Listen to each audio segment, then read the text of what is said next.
Okay, we're going to talk today about lunging and the benefits of lunging and a couple things you need to remember.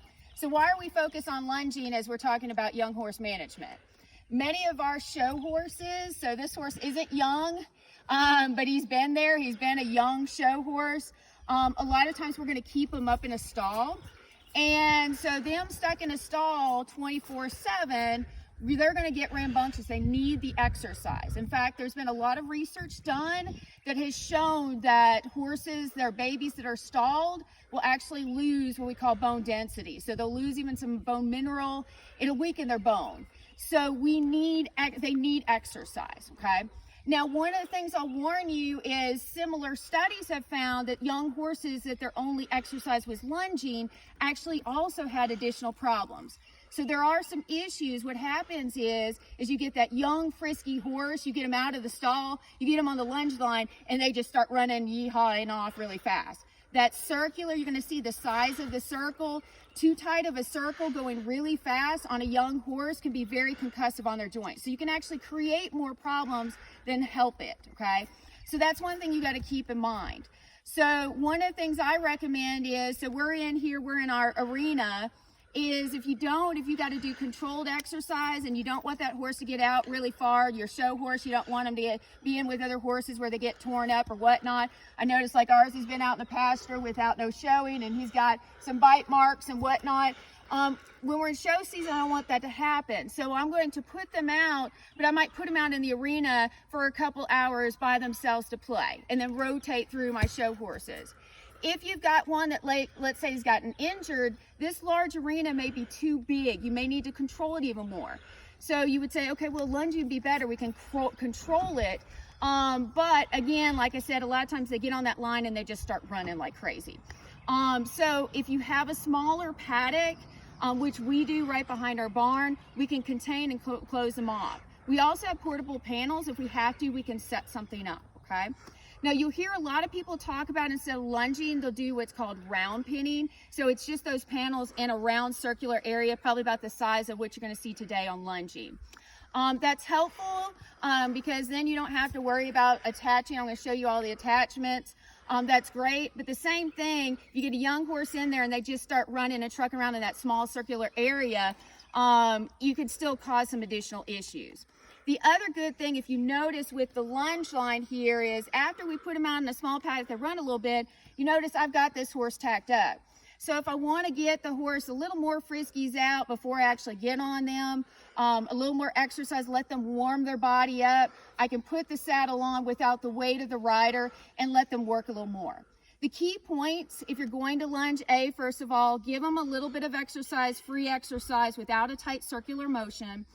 The other thing is to go ahead and then make sure that you have a large circle when you lunge them, okay? And make sure that you kind of control their exercise. Don't throw them off on the lunge line and just start running them. So you're going to see today, we're going to get them out and we're going to just start trotting them right from the beginning. We're not going to push them hard. And then the last thing is make sure whatever you do on one side is the exact same thing you do on the other side. So like a problem I had with him, when I first got him, whoever had him before, all they did was lunge him to this first direction. You know, we lead from the left, they're going to just lunge him. So we get him to the right and he would argue with us. He kept wanting to turn in and say no. He acted like he didn't even know what that is. So you really need to make a point of timing how long you work one direction and make sure you follow it up with the second way. So a lot of times trainers will get a frisky horse out, they're running really hard one direction and they say, okay, I got all the energy out. And then they don't work on the other side. So that is important to keep equally the same amount of concussion. If we want to try to build those muscles and those bones up, we've got to work both sides. And that's critical on a young horse, very important.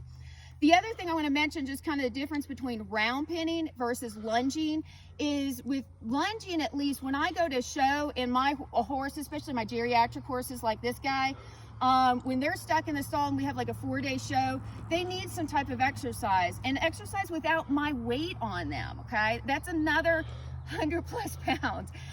So lunging is wonderful. Those show rounds, a lot of them aren't going to have a round pin. So if your horse has never been trained to lunge, then they are not going to be able to do that form of exercise. So the only thing you can do is get on them. You're going to be dealing with a frisky horse that's been stuck in a stall for 4 days. and you're going to be in an open arena with a bunch of other horses as you're fighting your young horse. So lunging is critical in the training process. So not only for the exercising, but also the training. And then also I may add, and today, you know, we haven't worked with our horse, we haven't really, he's had the winter off, so, and our show got canceled, so we're kind of bumped back a little bit. This is a good time if I want to assess, he's a geriatric horse, and I want to assess his arthritic joints.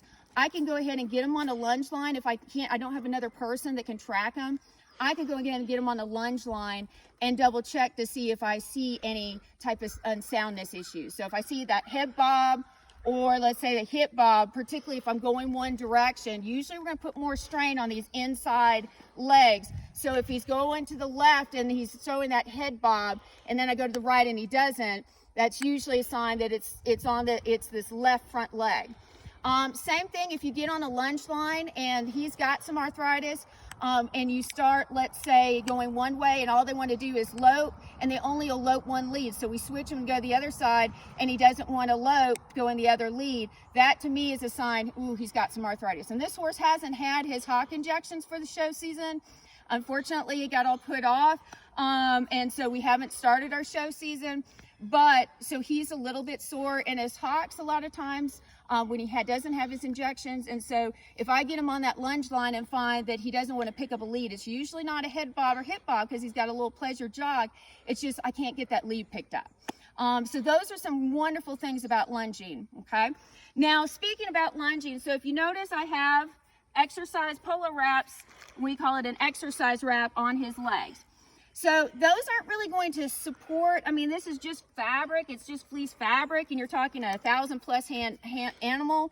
It's not really supporting that leg as much as it's starting to warm up. It's going to give it nice warming up of those tendons and ligaments to help as he's warming up his body. It's also helping to warm it. That's going to make those tendons and ligaments a lot more supple. So if he had been standing in his stall and I get him out, and let's say he just happens to get into this lunge pin or this round pin or lunge line and start just bucking and kicking, he at least maybe with these wraps has started to warm up those tendons and ligaments running across that cannon bone, okay? The other thing is, a lot of times when these frisky horses get out of their stalls, they'll start running and end up knocking their legs as they're doing it. So it protects them there too. So may not get as much support, you know, you're talking fleece material, but it may help to at least warm it up and then protect those legs in case he knocks them as he's running around acting like an idiot, which you're going to see in a minute. That, you know, he's a geriatric horse, we're not going to have that happen, but a young horse especially. The other thing is, if, you know, for example, a lot of my English horses, when they're young, I'll start introducing little cavalettis, little jumps while they're in the lunge line before I really get on them and jump. This will protect their legs as they're learning to kind of pick their legs up over that fence. So again, that's a good protection for that. So that's one thing you'll see here. The other thing, if you'll notice, so this is what we call a training martingale. So you see it attaches right to the girth, comes up, attaches around their neck, and then you see all these different rings. So if I've got a young horse that I want to introduce a new bit to, I can go ahead and put that on, and then they can feel as if I was holding those reins. It'll put a little pressure on it, okay? It'll also keep, the big problem is if you got the bridle on with these long reins, they can easily twist and fall. So here it's going to keep it in place. It's going to put a little pressure. I can actually, if I want to drop it down more, if I really want to get, while he's moving, get him trained to lower his head. And for him, he's got a lot of work across his top line. He's got to rebuild his back. He's older. He loses it real easily. I could start working on just conditioning without me on him and drop it down a little more to really encourage him to drop his head. But it does get him used to that bit. It gets him used to a little bit of that rein pressure. And it also keeps it stabilized, the reins, while I'm lunging them, okay? You'll see what I've done is I've just threaded the reins through the saddle, brought them up, and then tied them up like so, okay? And so that's an easy thing to do. If you don't have these training martingales, you can actually take your reins, just bring them down here at the girth and tie them on either side. And that'll still get that pulley motion to go ahead and kind of pull on, put a little contact on that bit and work on setting the horse's head. So if I really want to set him down low for a pleasure horse, I can set him down here. Or if I want to set it up here, I might go up here. If I've got a young horse I'm just trying to learn. The other thing with young horses, just like introducing the bit, the first time I introduce the saddle, I'm going to do it on the lunge line. So I'm going to get that saddle on. So if I get a new saddle, you know, let's say I started with a lighter made saddle, and then I'm going to a heavier made or one that's a little different. Maybe I'm adding, you know, a rear flank strap. You know, I'll put that on, let them get used to it without me arguing with them. So that's another good thing there. All right, so then let's talk about the attachments. You'll see so we're not attaching the lunge line to the bit. Don't ever do that, okay? Because what'll happen is they'll pull on that bit, and that can actually run that bridle, especially English. With Western, we got the shank, so it's not as bad. But with the English, all that pull, if he starts pulling away, can end up where it just pulls that bit right through his mouth, okay? And it can tear his mouth up. So I'm attaching, I put a halter on over, and I've attached it through here. Now, if you don't have one with a chain, like I have a long chain here, if you have one just with a basic snap, you could just snap it right on the end. I rather have it snapped here than down here like you would for when you're leading the horse. The reason why, I want to put a little pull in the same way as if I was pulling on this rein. So putting down here is not where, this is where my rein would be attached. It is right here. So I'm going to attach it here. If you've got a chain, a long chain, you can see we've threaded it through underneath, and all we've done is attached it to the other side, okay? The chain here, and the reason with the chain is it does kind of get them, if they start really pulling against it, they feel that, and it kind of discourages them from really pulling against it. A young horse, a lot of times, will try to kind of veer away from you and pull against. They may even hang on you. You may be feeling like you're playing tug of war, and that way with that chain underneath, it kind of keeps them from doing that.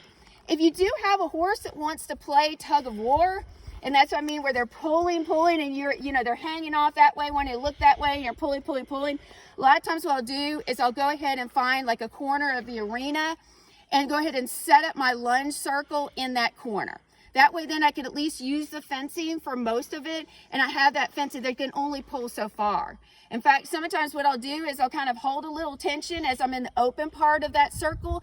As I get to the railing, I'll go ahead and release it. They might actually kind of flop into that fence a little bit, but it'll wake them up and they'll realize, hey, I better not sit there and pull on it. So that's one way, especially if you're like at a show and you got a young horse and he's looking all around and you're really worried about him getting loose. If you can find a corner spot, that's great. It's a little hard to do a lot of times in the warm-up arena, but you may be able to find it somewhere else, okay? Now we're going to step back to go ahead and let my son go ahead and start lunging him, and then I'm going to go through and kind of critique and tell you what he's doing.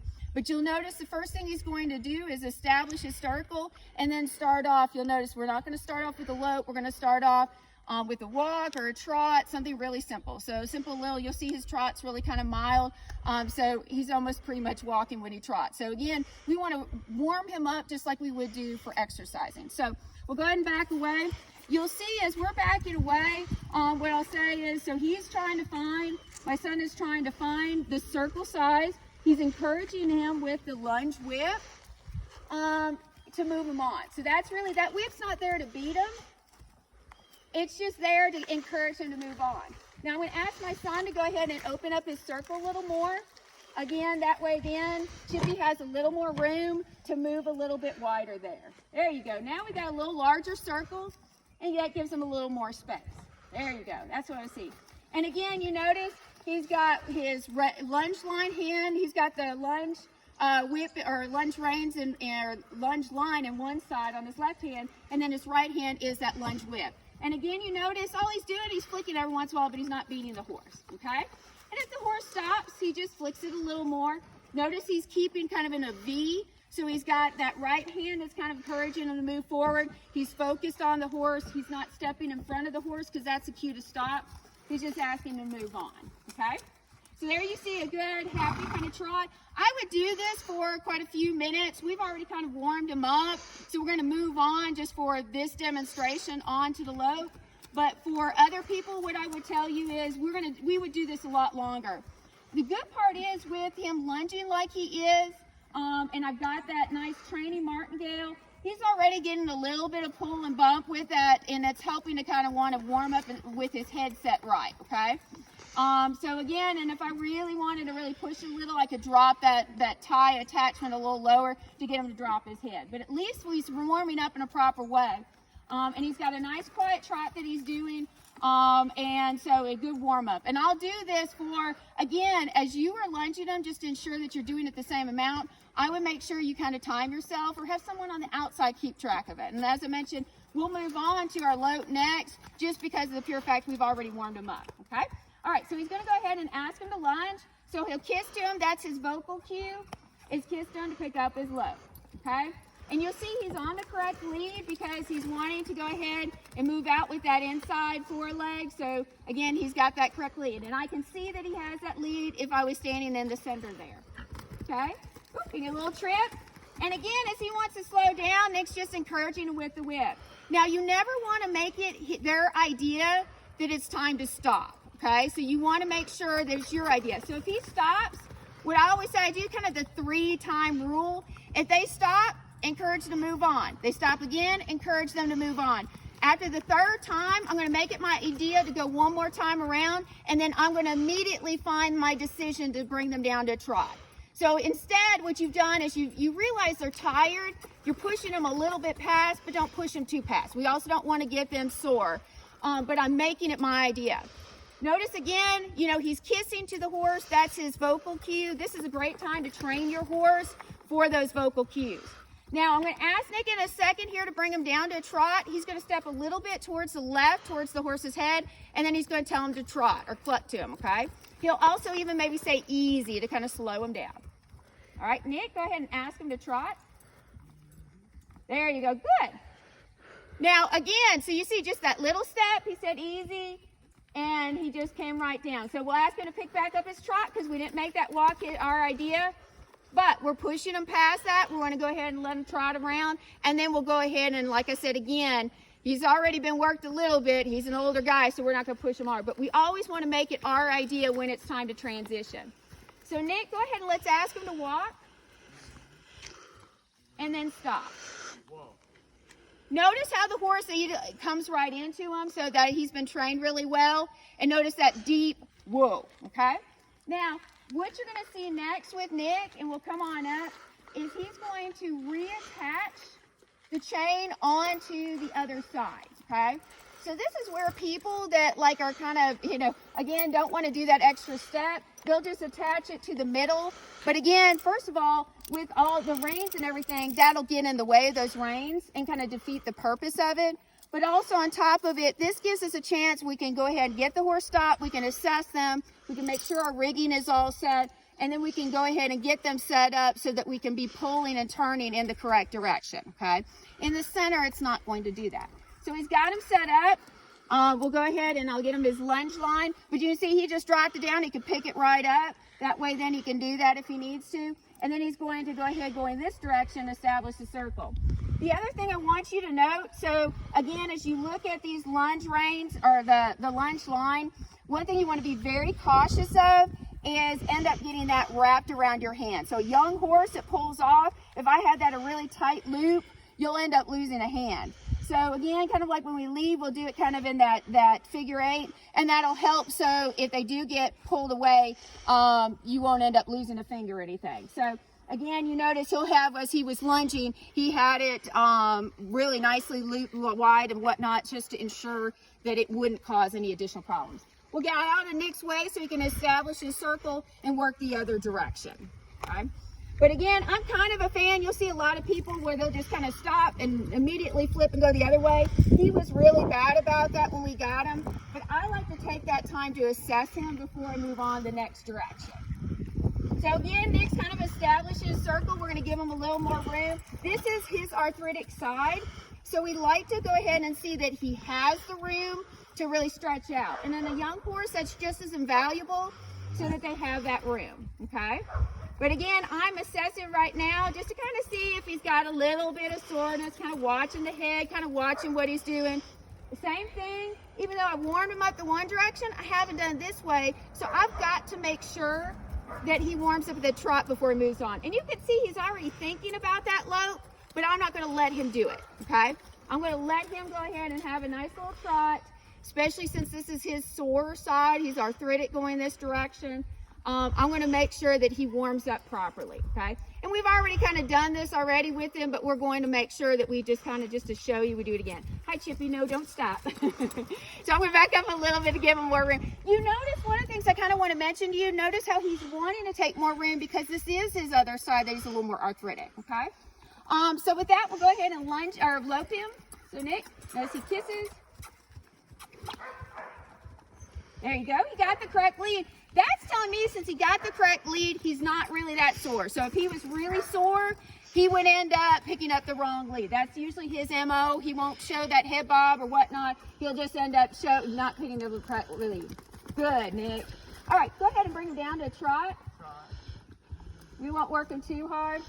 And just keep him trotting for a minute. The other thing I'm going to tell you, so again, look to make sure they have the correct leads. You can see those inside legs leading on. And then again, if you know this is a side they're maybe not as good at, maybe they're a little sore or whatnot, I'm not going to push them. I'm going to work up to it so that the longer I can get it. I am going to make sure I work both sides equally, so I may have to adjust the other side as I'm doing it. And then lastly, you notice we got that lope in. I noticed that he was fine. And then finally, I'm going to end with trotting him a little. This is also ensure that the strain that he did of lunging didn't cause any additional, and it's also his cool down. Okay, so I'm going to go ahead and let him cool. All right, we'll go ahead and let Nick finish off lunging him and trot a little bit, but you can kind of see kind of exactly what goes on in with it. But lunging can be a really valuable component to the whole process for young horses and even old horses, as long as you know how to do it, the equipment to use, and you do it right. All right.